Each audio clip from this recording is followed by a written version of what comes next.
Okay, let's talk about this concept of improving our power and efficiency by manipulating, by thoughtfully controlling our pedal technique.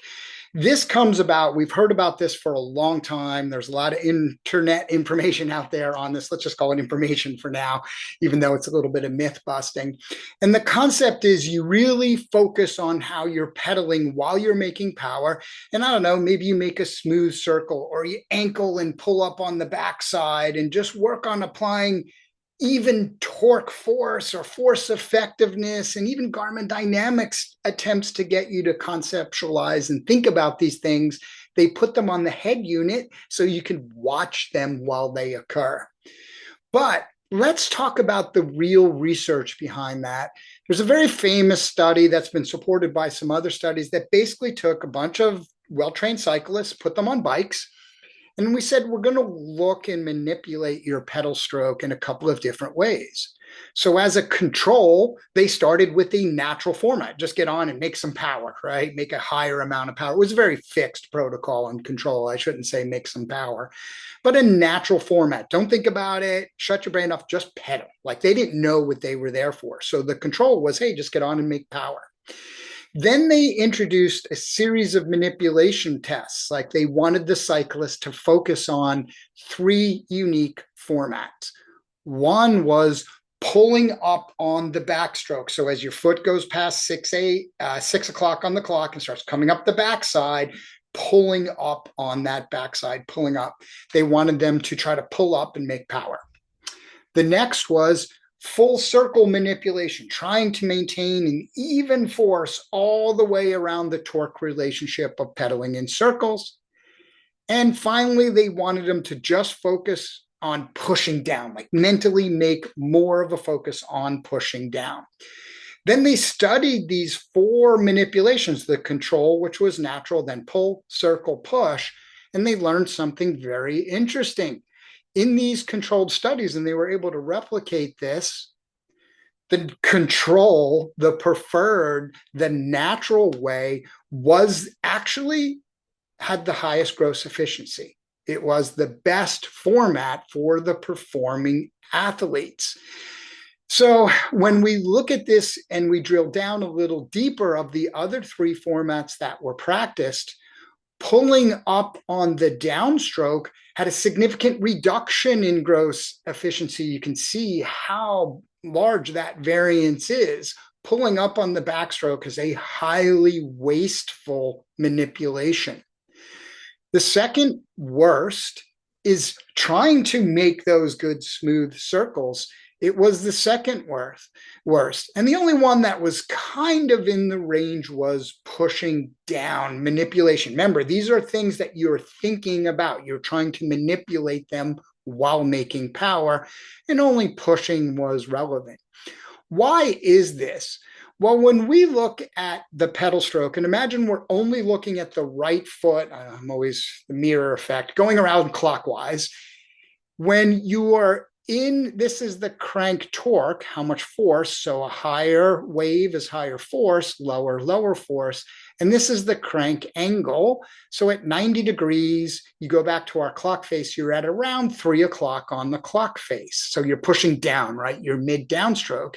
And this makes sense. You have a high force in the downstroke. You start getting towards the bottom of your stroke. Here you are on the backside. You actually have a very low force on the backside because it's being overpowered by the other foot. Remember, we're looking at one force wave, but you have 2 feet working together, synchronizing to make this work. When we look at the pulling format, the pulling up in the backside, and that is this dash, it's the least torque. You have, and the concept here of the height of this force wave is known as peakiness, and it's the least peaked of the force. You simply, if you're focused on pulling up on the backside, you can't put as much force down. Your left and right leg are constantly working together. They need to synchronize. This is why one-legged pedaling drills don't work, by the way. And they need to synchronize to make power. When you're focused on the pulling up in the back, not only you're wasting energy engaging not as strong muscles, i.e. your hamstring, you're lack of a professional term, you're balling up the power stroke coming down. When we try to pedal circles, that's the next worst one. Because what we're doing in both pulling up and pedaling, remember, this is manipulation. You're thinking about these strokes. We're throwing off the synchronization of the motor unit recruitment that's stopping the peakiness of the fork, the force that we're putting out in the downstroke. Now you'll see pushing down or preferred, they have very high peakiness, very high peakiness. So at the end of the day, that's translating to more power in your stroke. So what does this mean for you, the athlete? If I can't manipulate this and get what I want, what do I do? Well, understand the study is when you're thinking about it, when that brain is engaged and you're mentally focused on controlling. But that doesn't mean we can't improve the underlying technique. And that's the concept of developing retention and automaticity. Sorry, always have a hard time every once in a while.